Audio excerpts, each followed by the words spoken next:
Oke, Pak Tony, Anda selaku penggiat LSM anti korupsi mungkin terkait dengan kinerja Inspektorat Kabupaten Tenggara dan Kota Tual tentang pelaporan dana desa yang masuk di unit tipikor Polres Muara dan Kejaksaan Negeri Tual yang sampai saat ini belum ada tindak lanjut.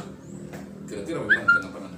Kalau saya melihat kinerja di Inspektorat itu sebetulnya dari tahun ke tahun sudah menyalahi aturan sebenarnya.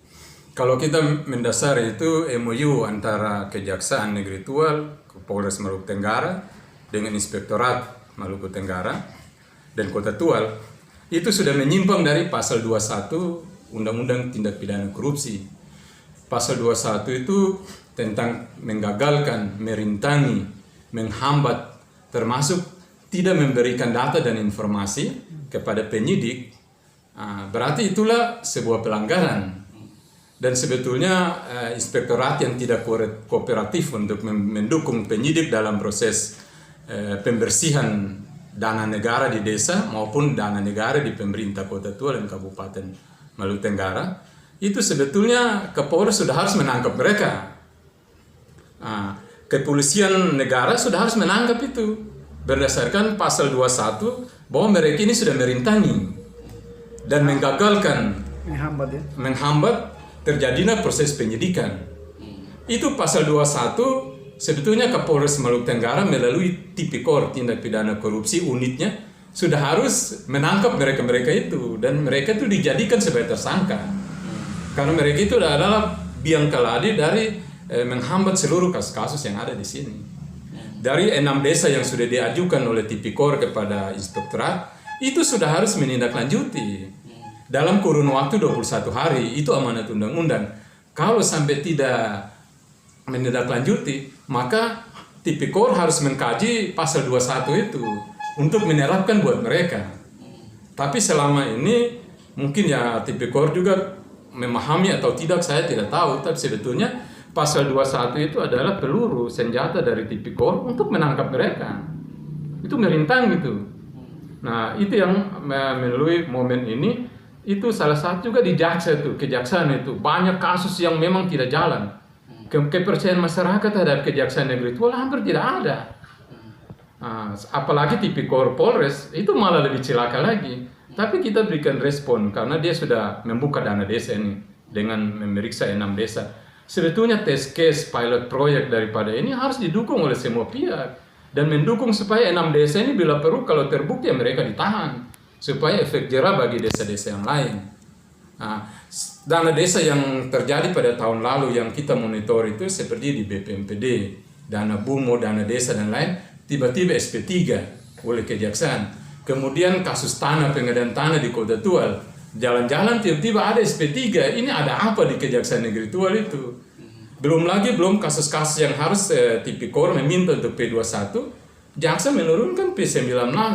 Ini satu permainan yang tidak bagus, yang sebetulnya Kapolres yang baru yang bertugas sekarang, Kapolres sebagai anak negeri, anak ibu sih, dia harus mendukung dan dia harus menangkap mereka, karena tugas-tugasnya dia. Ya saya memang untuk program ini kan pemerintah pusat sudah menetapkan Maluku Tenggara ini salah satu kabupaten yang memang hijau, yang memang aktivitas normal seperti biasa. Jadi kantor-kantor harus dibuka dengan baik, semua dibuka dengan baik. Ya saya akan monitor kalau sampai Kapolres tidak mengkaji itu pasal 21 untuk menerapkan di kabupaten, saya menyurati Presiden. Saya meninjau kinerja Kapolres, Kejaksaan, Inspektorat, Bupati dan Wali Kota. Tidak punya niat memberantas korupsi di daerah ini, saya minta Kapolri tangkap mereka. Saya sudah berkoordinasi ke Sekretariat Negara juga. Dan mereka memberikan respon, kalau ada masalah dilaporkan. Berarti Inspektorat ikut melindungi kejahatan korupsi dana desa? Ya itu, mereka itu yang melindungi kejahatan yang paling utama. Karena mereka itu dalam undang-undang punya kewenangan menetapkan kerugian negara. Ya. Kerugian negara itulah hak yang ditetapkan oleh aparat pengawas intern. Pengawas intern itu adalah di daerah sini adalah Inspektorat. Kalau BPKP, BPK itu sudah audit rutin. Tapi Inspektorat ini yang filter pertama, dia memeriksa dulu kebenaran semua ini, baru uangnya cair. Kalau BPKP hanya monitoring, BPK dia menguji petik, mengaudit kebenaran semua ini. Kejahatan yang awal dana desa maupun dana negara yang ada di kedua daerah, ada di Inspektorat, dia melindungi kejahatan itu. Bagi saya itu sebenarnya mereka waktu masih zaman waktu Bupati Pak Andreas Rentam dulu, itu saya sudah minta untuk inspektoratnya ditetapkan sebagai tersangka. Karena memang melindungi kejahatan seperti ini. Makanya sekarang ini kita mau mewujudkan daerah yang bersih, pemerintahan yang bersih dan berwibawa di pemerintahan desa, Kabupaten Tenggara, Kota Tual, maka inspektorat itu harus ditangkap. Dan baru dia dipenjarakan. Baru efek jera bagi yang lain. Kalau kita hanya menangkap kepala desa, ya kepala desa ini tahu apa? Kepala desa ini dia belanja diatur salah, tapi kesalahannya duduknya di inspektorat ini. Nah sekarang 6 desa itu harus diproses. Ya. Ya. Bisa disebutkan 6 desa yang di tengah? Ya, 6 desa. Selain Ya. itu. Sementara itu saya ada di data saya ada 5 ini. Ada 6, satu saya sudah tidak tahu. Tapi satu tuh Mun Ohoir di Kei Besar, Uat Air juga Kei Besar, lalu Debut di Kei Kecil, lalu Selayar, lalu Ohiraut yang juga di Kei Besar. Jadi sebenarnya desa-desa ini, itu inspektorat itu dalam waktu dekat ini segera mengirimkan balasan kerugian negara itu kepada penyidik. Ya. Kalau sampai dia tidak melakukan itu Kapolres sudah harus menjemput paksa dengan patroli. Itu amanat undang-undang, perintah undang-undang Tipikor. Pasal 21 itu memberikan amanat supaya Tipikor melakukan penangkapan. Karena itu adalah perintangan, menghalangi dan menggagalkan sehingga seluruh kasus ini akan tidak jalan. Nah nantinya korupsi di tingkat desa itu semakin tinggi. Lalu saya melihat dari sisi politik untuk Bupati Maluku Tenggara dan Wali Kota Tual. Untuk apa mau melindungi kepala-kepala desa ini? Dari sisi politik tidak menguntungkan mereka kok. Kepala desa ini kan rakyat tidak mendengar mereka di desa-desa. Kepala desa ini hanya 3% saja orang yang mendengar mereka. Kepala desa ini tidak bisa mengarahkan kekuatan ke politiknya ke satu kandidat. Karena dibatasi undang-undang, kepala desa ini kan bermasa bodoh. Karena dia kan ditetah heranin tuh ini kita punya perda. Ya dia pusing. Dia sepilih juga tetap dia jadi kepala desa. Itulah faktor-faktor korupsi yang paling besar di situ. Makanya peran inspektorat itu sangat besar ke situ, memfilter supaya kesejahteraan masyarakat di desa itu dia bisa berjalan. Oke, mungkin Anda menilai sejauh mana kinerja inspektorat terkait dengan laporan pertanggungjawaban dana desa Kabupaten Maluku Tenggara tahun 2019, di mana banyak LPJ yang belum masuk dan belum dilakukan audit internal, tapi sudah menetapkan silva dan melaksanakan pencairan dana desa tahun 2020. Apakah itu melanggar aturan atau tidak? Itu jelasnya melanggar aturan. Karena aturan perundang-undang dan keuangan negara itu laporan kinerja kepala desa, laporan pertanggungjawaban keuangan dana desa oleh kepala desa dilakukan sama dengan laporan pertanggungan keuangan bupati ke DPR. Sama. Jadi kepala desa sebelum dalam undang-undang kan dia bilang sebelum melaporkan pertanggungjawaban keuangan kepada DPR itu laporan keuangan sudah diperiksa oleh auditor BPK RI. Jadi dana desa yang itu harus diaudit oleh BPK dulu. Undang-undang bilang setelah diaudit sudah selesai, dalam audit itu kan sudah ada penetapan silva lebih awal itu. Penetapan silva dulu baru diaudit oleh BPK. Dalam hasil audit ini baru diserahkan kepada bupati. Baru bupati melaporkan laporan pertanggungjawaban keuangan daerah dan desa kepada DPR. Jadi kalau sampai tahapan itu tidak dilakukan, itu berarti pelanggaran hukum pertama di kepala desa. Itu dalam undang-undang bupati bisa memecat kepala desa. Terlambat memang mengajukan laporan keuangan desa, laporan keuangan pertanggungjawab keuangan desa, terlambat dalam 14 hari, itu bupati sudah harus menegur, mengecek beloi camat, apakah ini jalan hambatannya apa. Kalau sampai deadline waktu BPK hadir di sini terus mereka tidak, itu kepala desa harus dipecat itu.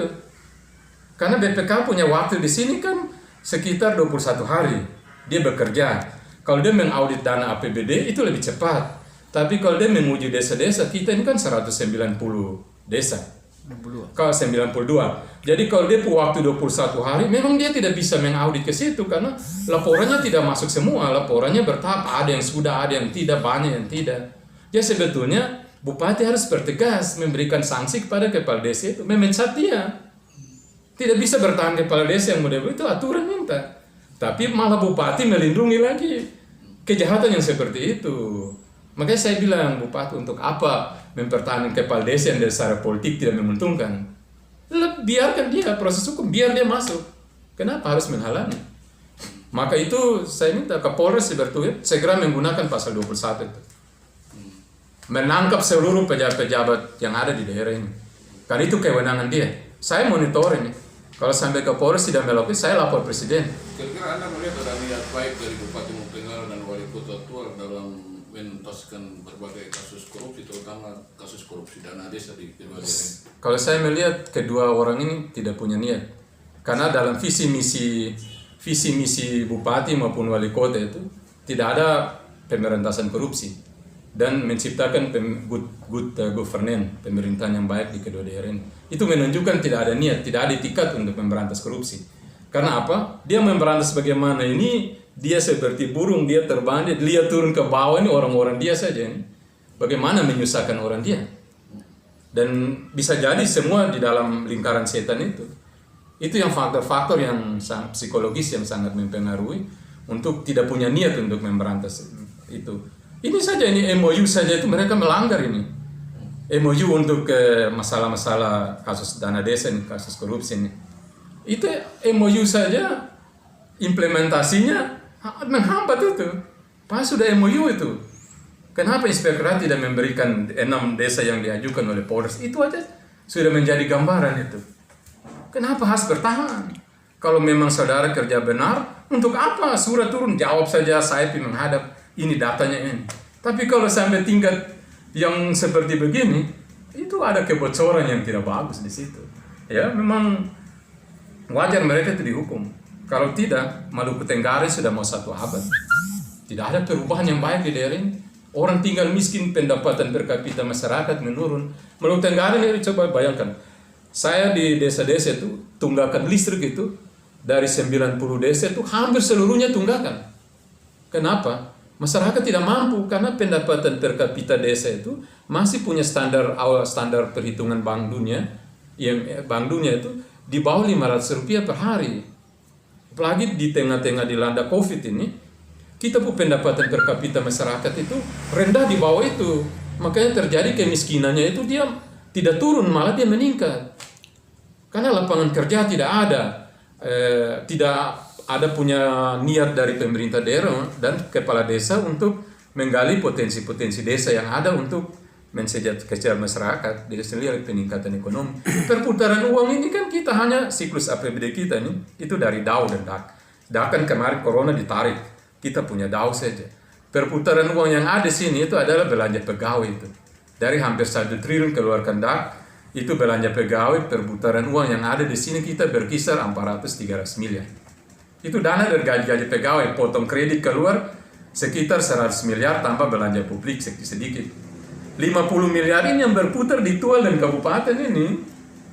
Dan 50 miliar ini berputar di Lerhona, de sedot habis, bank sedot habis, lalu pertokoan yang kecil-kecil ini sedot habis. Akhirnya tidak ada uang berputar ini kan menengah ke atas, menengah ke bawah mati. Sebetulnya bupati, wali kota harus menjawab tantangan itu. Akhirnya harus korupsi. Dana desa itu harus korupsi. Kalau tidak korupsi, mana bisa kepentingan ini jalan mau ambil dari pos mana? Harus korupsi karena pendapatan per kapita masyarakat itu tidak ada Rp500 lalu perputaran uang yang ada di desa itu mati. Tidak ada uang berputar di desa itu. Di kota ini seperti warung-warung itu tidak ada pendapatan mati itu. Lalu bagaimana PAD tahun ini? PAD Kabupaten Tenggara di tahun 2020 menurun drastis sekali. Karena apa? Tidak ada akses perputaran uang di situ. Nah, bupati harus menjawab itu, wali kota juga menjawab itu supaya ekonominya bisa jalan. Itu korupsinya itu karena memang itu rendahnya pendapatan per kapita masyarakat. Pegawai PNS saja pendapatan per kapita minus kredit, apalagi masyarakat yang susah. Makanya dana desa itu korupsinya semakin tinggi. Makanya itulah inspektorat itu dia bertanggung jawab. Orang yang paling bertanggung jawab adalah inspektorat. Makanya dia harus ditetapkan sebagai tersangka dengan pasal 21 itu, pasal perintangan itu, Undang-Undang Tipikor itu pasal 21.